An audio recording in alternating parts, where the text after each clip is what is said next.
And I'll tell you what, if I were ever, I'd be the greatest women's basketball coach in history. Because I don't like LeBron James. I like Michael Jordan. But I'd go up to LeBron James. It doesn't matter. I'd say, LeBron, did you ever have any desire to be a woman? Because what I'd love you to do is star on my team that I'm building up. I will have the greatest team in history. They'll never lose. Ooh, what's going on, my fellow deplorables? It's your boy Kevin. Welcome back to the channel. Women's sports is in jeopardy. If we continue down this path, women will not have a safe place to compete against other women in athletics. That's because the Biden administration is pushing to allow transgender men to compete in women's sports. This has made the headlines around the world over the last several years as the United States and other countries head towards insanity. This was highlighted with Lia/Will Thomas, who was a below average male swimmer for the University of Pennsylvania, who transitioned and became a women's swimmer. A bill was introduced into the House of Representatives this week that would prohibit men from competing in athletics against women. Makes sense, right? Well, it doesn't make sense to our President of the United States, Joe Biden. Joe Biden has said that he will veto this bill because obviously he's trying to destroy women's sports and placate to the victim culture mentality. We have Lia Thomas coming out strong against this bill. Let's take a listen to what he had to say. Hi, my name is Lia Thomas. I'm a transgender woman, a former college swimmer, and the first trans athlete to be named Division I NCAA champion. I started swimming when I was 5 years old, and it has taught me so much. It has given me so many opportunities to learn, grow, develop, and connect with my peers. Opportunities that I wouldn't have gotten if I didn't have access to athletics. That's why it breaks my heart to see trans kids across the country lose out on these opportunities. The Department of Education has proposed a new rule for Title IX regarding transgender athletes. This rule would prohibit blanket bans on transgender kids, especially in grades K through 8. However, it would not prohibit discrimination against trans kids in the high school and college levels under the guise of competitive fairness. This rule is a good start. However, it is not enough. During this time of intense anti-trans backlash, the trans community needs explicit protections from discrimination in order to live our lives freely and equally. Luckily, this rule is not final. We have a 30-day period to urge the Biden administration to amend the rule and grant equal protection for all transgender kids, because all trans kids deserve the opportunity to compete and play in the sports they love without compromising who. No, they don't. They have an opportunity to compete in sports they love, and they should have an opportunity to play with their own biological gender. Lia or Will Thomas is not the only transgender man who is competing against women in sports and absolutely dominating. But this story is key because we have an outspoken opponent to transgender men competing in women's sports, and that is Riley Gaines. Riley Gaines was a swimmer for the University of Kentucky, a world-class women's swimmer. Worked her whole life to become a world-class swimmer. Goes into her senior year of college and starts seeing this random person climbing the ranks who she doesn't recognize. Does a little bit of digging, and it turns out to be Lia or Will Thomas. Let's take a listen about what she has to say. 5K runner. Yeah. And so there were so many red flags, but it never once occurred to me that this could be a man just because that was so far out of reach. Yeah. Um, That's called common sense. yeah, right, I know. And so a couple days after these nation-leading times were posted, an article was posted disclosing that Lia Thomas did in fact formerly swim on the men's team for 3 years.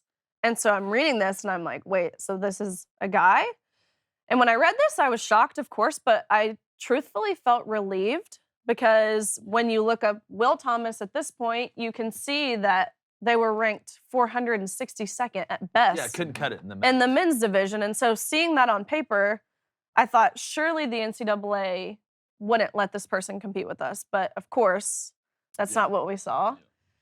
And so that first day at our NCAA championships, we all sat on the sidelines as Lia Thomas became the fastest female in the country, winning a national title in the 500 freestyle, beating out, Olympians, American record holders, the fastest. So Will Lia Thomas goes from being a below average male swimmer to winning a collegiate championship in just 1 year. The only difference was he went from competing against men to competing against women.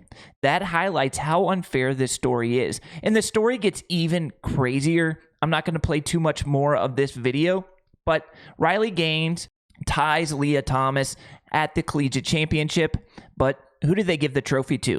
They don't give the trophy to Riley Gaines. They give the trophy to Lia Thomas.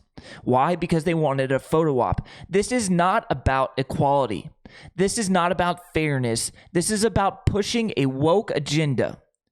And they are throwing women to the wayside in order to achieve that agenda. Riley Gaines goes on to tell a story about how she walks into the locker room prior to the race against Lia Thomas. Lia Thomas is in the locker room. This is a women's locker room. Lia Thomas drops her towel, penis flapping around in the women's locker room. I want to know how you would react if that was your daughter. I would be furious at the NCAA. It is their obligation to stand up for women, protect women. There is no room for penises flapping around, for dongs just dangling around in the women's locker room. No room for that nonsense. And it just highlights how hypocritical this woke agenda is. And women are no longer victims, so they're no longer victims, so they get moved to the wayside and bring in the new victim to propagate, the new victim to put on a pedestal. And it gets even worse because there is a Twitter user, Jack Crane, who did a little bit of digging on Lia Thomas. Did a little bit of digging, and it gets disturbing. It gets satanic, and it gets scary to know that this person was in a locker room with young women. Let's take a look at this Twitter thread. This is a Twitter thread we never expected to write. We sat down with NCAA women's swimmer Riley Gaines. That was a clip of the interview we just watched, and she shared some info about Lia Thomas. So we did some digging, and now we have a lot of questions. Is this what the NCAA thinks a woman is? Warning, what we found is jarring. No pun intended. And we'll see that jar in just a sec. Lia Thomas appears to have two Instagram accounts. His public account featuring a small handful of generic photos promoting messages like "let the trans kids play," then a private account. In our research, we identified multiple IG posts about AGP, autogynephilia, that Lia Thomas has AGP, or this autogynephilia, which is a male's propensity to be sexually aroused by the thought of himself as a female. Now, Lia Thomas liked this post. It is a person dressed as a woman with an erection looking at himself in the mirror. That is disturbing. That is a person who is sharing a woman's locker room with young college women, walking around with his penis exposed in the locker room. The thread goes on. A similar image, liked by Lia Thomas, is still found on the Instagram account by Gwen Weisoff, Lia's alleged romantic partner. It is two men dressed as women with their aroused genitalia touching each other. It gets even more disturbing. Gwen, who identifies Lia as his girlfriend, is also a transgender woman. According to a GoFundMe for Gwen's breast augmentation, he's also an unlicensed social worker living in Philadelphia, aka the city of brotherly love. Pun intended. All right, the thread goes on. And here's where it gets disturbing and a little bit satanic. Unlike the private Lia Thomas account, the account of Lia's alleged romantic partner, Gwen Weiskopf, is open to the public at this handle. And there are some disturbing looking bondage photos and almost satanic looking photos. Take a look at that. What is that? Is that a woman? Is that a woman? Besides posing in front of bondage gear in bikinis with genital bulge, Gwen posts dark and satanic artwork. One liked by Lia Thomas, ironically joking that Lia will bring about the collapse of Western civilization. That is what this is about. And another of Lia is a demonic dominatrix character? Are Gwen and Lia an exclusive couple or in a polyamorous sex pod? One user, CyberBaby, writes, nice poly couple on a photo of Lia, Gwen, and two other trans people. In the post, Gwen tags a third member via a stuffed animal in a bed with Lia. So we may have some freaky stuff going on behind the scenes here with Lia Thomas. Gwen in the dark top has also posted photos with one member from the transgender polycule post and a third additional person who identifies as a mean transsexual, according to their IG bio, each kissing one another on a trio beach trip. This is some sick stuff going on here, and it gets even worse if you can believe that. One of the more shocking things we discovered, Gwen posted a series of photos of himself and Lia with the caption, cherries and scissors, ballless beauties, which Gwen and Lia Thomas both liked. And then, on 8/6/2022, in the Polycule IG post, Gwen posted a mysterious round-shaped organ-looking item in a clear ball jar. Is that Lia Thomas's testicles in that jar? God, I hope not. My eyes, I'm going to have nightmares tonight. I'm going to have to go pour some bleach in my eyes. So with that, we leave you to the poll. What is in the jar? Lia's testicles, 15%. Gwen's testicles, 17%. The NCAA's integrity, 15%. Chinese spy balloon, 16%. All right, so this shows you the type of person they're letting in the women's locker rooms all around the country, because this is not the only story. But Riley Gaines is brave enough to stand up to this nonsense and say enough is enough. Riley Gaines' story is sad. This is a girl who worked her entire life to get better at the sport she was competing in, and she did just that. She busted her ass in order to get a college scholarship at the University of Kentucky, in order to become a woman's world-class swimmer. And then at the last second, her senior year of college, her last hurrah, a man identifying as a woman comes in, ties her for the NCAA championship. And then what does the NCAA do? They give Lia Will Thomas the trophy, put her on the top pedestal, get the photo op to propagate this woke agenda. If that was my daughter, I would be furious. If that was my daughter, there would be lawsuits aimed at the NCAA. I would not put up with this bullshit. And I do believe it's going to take women, biological women, to stand up to this, say enough is enough, and put an end to it. The woke ideologues are not going to listen to men, especially conservative or Republican men. It is going to take either Republicans taking back the White House and passing legislation to put an end to this, or real women standing up, being so loud that the liberals have to listen. There was an article written in Swimming World magazine, which is no conservative media outlet, and it broke down the difference between Will Thomas competing against men and Lia Thomas competing against women. And the difference is stark. It is not fair. This is facts. This is data backing up my viewpoint.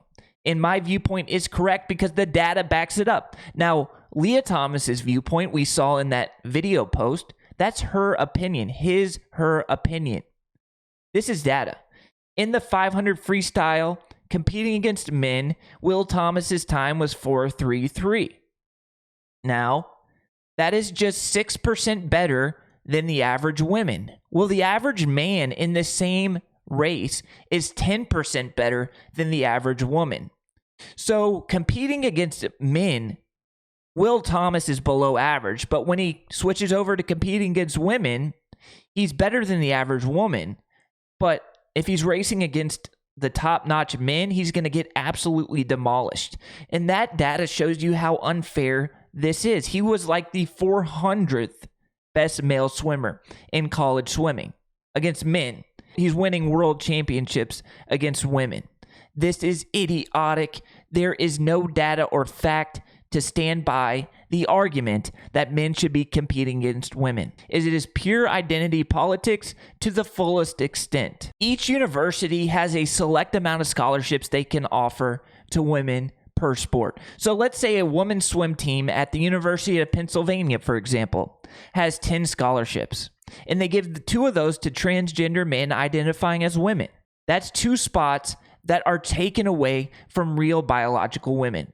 So let me know what you think about this in the comments. Should transgender men be allowed to compete against women, or should Congress pass legislation that prevents this from happening? Let me know down below. Hit that like button, subscribe to the channel. I love you guys, and I'll catch you in the next video. Until next time, peace.